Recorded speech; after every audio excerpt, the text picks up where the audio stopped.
cut, roll it to 400, and roll the level to 10, and then, 10 before, and then the frequency, you just set that to like 2.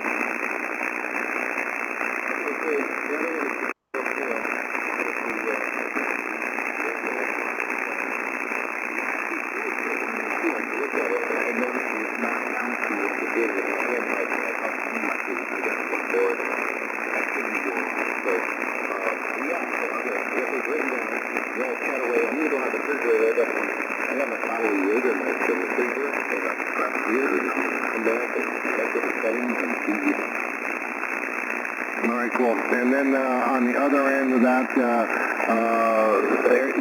T parametric EQ3, you can take that to 24 and also boost that to 10. And the bandwidth for that one, you can play around with that a little bit. I don't remember where I had you set it at, but with a preamplified mic, you shouldn't have to make too many changes. But yeah, you're got a little bit of lows, and what that does is it lowers your highs, but it brings up your lows.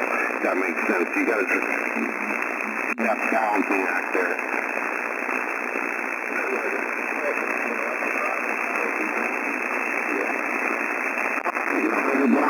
There, Mike. I don't know if you did.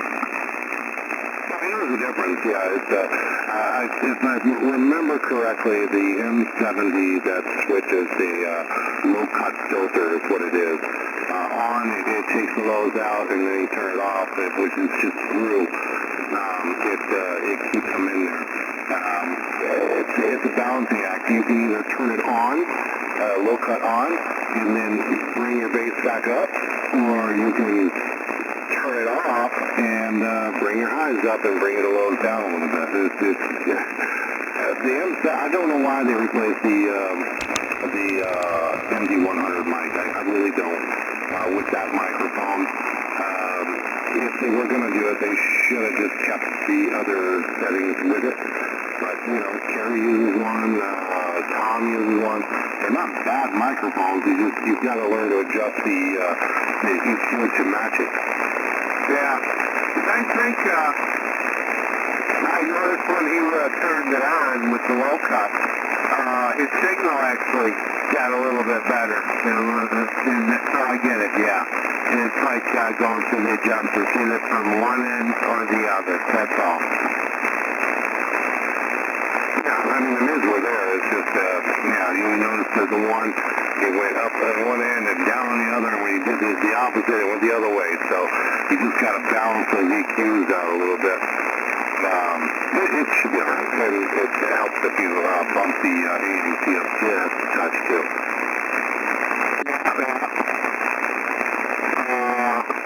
So which is more?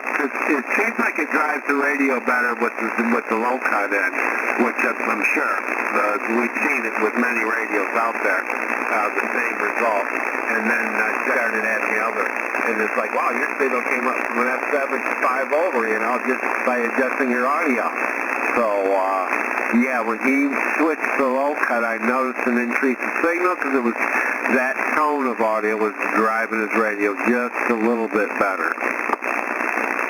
Yeah, it's usually between the, let's say, 4 to 500 hertz on the low end. That's the punchy part of your audio. I mean, you can go down to 100, and you're just going to sound like you're on a late night love line or something talking, but between 4 and 500 hertz, that area, you get more punch, especially these A's, they get more punch in that area. Highs, anything over 25K is just going to hurt your ear. So I like to keep it right around 24, right around that area. It sounds good. You go you boost that area too high, and then it gets, excruciating pain on the person listening to you, You'll cut through pile-ups, but man, it almost becomes difficult to listen to. So you want to stay right around that 2400 hertz, boost 2400 hertz up a little bit to reach that 2.5K, because that's where the human ear hears the best at. So you always want to be right around that area, but you got to have some low end to it to give it warmth. Right, yeah. That's the key, is to give it that warmth and not make it sound like you're yelling, into your microphone. You don't want your radio to sound like that. If mine was even close to that, I would hope somebody would say something. I'd rather keep the audio down and not over, burning the eardrums up, but crystal clear. That's the key. Clear audio. Oh, absolutely. You're articulating very well. I can see it on the scope. You got good articulation all the way across. God gave us a voice, and there's not a lot you can do, but you can make it sound as natural as possible. And, some people got the squeaky old man voices, and they're short and fat, and they just sound like a troll anyway. And they try to add so much bass to their voice to make them sound bolsterous and huge, like they're Big Bad John, But then you meet them in person, and they sound like Jeremiah the Bullfrog, you know what I mean? Yeah, they turn out to be Costanza and a little short, bald-headed guy with baggy pants and suspenders. Hilarious. But, I know what you're saying. But, so yeah, we'll have to see. That mic, I guess you could use it in two ways. You switch it on when you want to work DX and off when you're talking NBIS, Yep, absolutely. Yeah, and that's, like I said, that's the microphone that replaced the one you're using right now. And I can't, for the life of me, understand why they did it. I understand, well, I guess I understand. It was cheaper to manufacture because they didn't have to have that extra circuit board in there for the high emphasis, low cut 1 and 2, and all that. I think that microphone is probably one of the best microphones Yaesu made. And I really like the appearance of that, the 200 Alpha 8X. That thing is gorgeous. It's a pedestal type, and it looks like, one of those old school microphones. And it's side fire, but it sounds like shit on the air. It's got its own controls. They put all them, they put another board in there for adjusting your audio, and it's already in the radios. It's like how many times you have to adjust, your different levels of audio. So you're running a 24, because I know 1300 is usually where you set the first one. You're saying the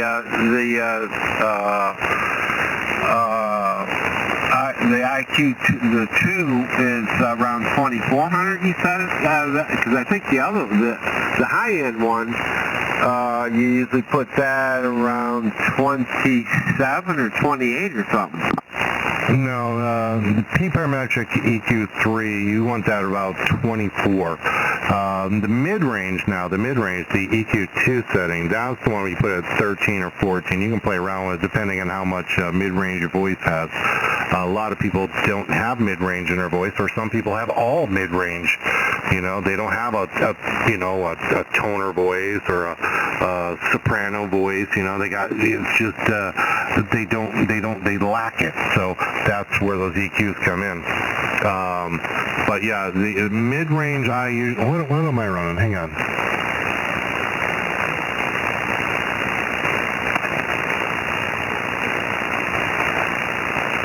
Yeah, I run 1400 hertz usually, and I'll boost all the way up to that.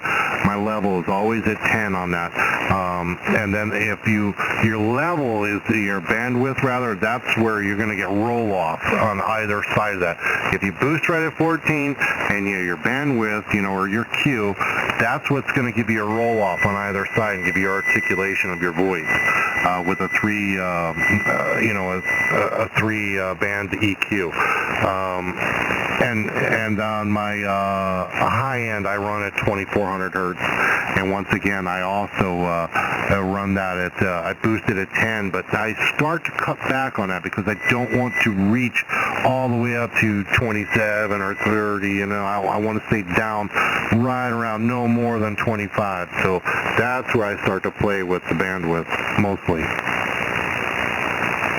Okay, around that 25 mark. Yeah, so that would make sense, and you still got more room to go. And yeah, so yeah, you can't take a squeaky little voice and try to doctor it up. It may, in the long run, end up sounding even worse. So that's what you hear out there.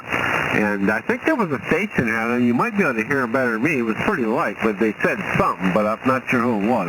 Was there a break? Or a comment? Okay, they left. So good deal.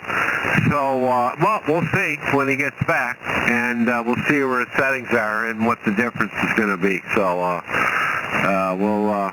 we'll wait on that. Get on the side and see if he's in here. KWM. KQ4 FPS, yeah, and on the EQ1, I've got a naturally deep voice, but I still like to keep enough bass to it to where I'm not hurting people's ears, because we went down that road for a while. So I like to keep it warm and comfortable on people's ears, rag tube type, so I keep mine at 400 hertz. Right. If you want to chase DX or something, then you know what to do. You might turn your mic gain up, you know, from 15 to 20. That's all. I just bring mine up to 20, and usually get through on the first try. But yeah, that's really all you need. Yeah, I mean, you know, or I can just, you know, go from a kilowatt to 2 kilowatts. I mean, you know, but not that I would ever do that. Oh, I'm sure. The antenna wouldn't know the difference. The station on the other end might, but yeah, there's always ways. I'm sure those boys over there in Europe with their stacked beams, some of them guys, Juan Carlos in Italy, North Italy, yeah, he's got a big gun signal. Yeah, with their stack Yagis and running 10 kW, yeah, always giving you a 20, 30 over stateside. Yeah, and you wonder why they got all comments where, yeah, this is running 10 kW, and it's like, yeah, we got to level this playing field a little bit. Right, we need good antennas to make up for that power, you know? Exactly. Yeah, well, I got to work on that, man. That thing is, I haven't even touched that yet, man. I've got to get out there. I got to take that down and straighten those spreaders out and get it moved to the back. But then I heard this stupid story about this other storm coming. I'm like, well, shit. Now what do I do? So I'm just going to lay it on the ground until I'm pretty sure that hurricane season might be over. Yeah, that's the best thing to do. That's how I got my 2 meter down, and just the only thing up there, I wish my antenna was going to blow down, but I guess I don't want that strong of a storm, because it was tearing it up pretty good here, but damn, them ropes were holding those 2 trees up across the yard. That wire was keeping those trees from falling, you know? Sure they were. Oh, yeah, my tree hugger neighbors, man. They put a cargo strap. There was a tree from Debbie that was leaning a little bit into their driveway. So they took a big cargo strap, man, and a ratchet strap, and they pulled it back towards this other oak tree in the front yard. And I'm like, what in the damn hell are they doing?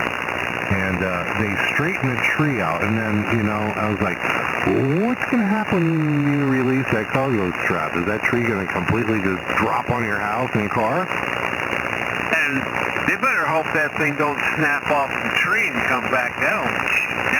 Chop stuff off. Well, I'm not going to be staying out there when they do it.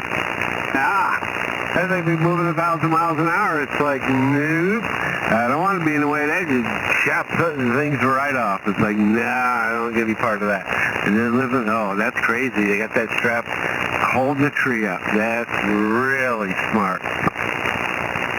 my Italian neighbor across the street, he gave him the suggestion. I'm like, why did you tell him to do that? Why didn't you just tell him to cut the damn thing down? And he was like, I just want to see how stupid they are.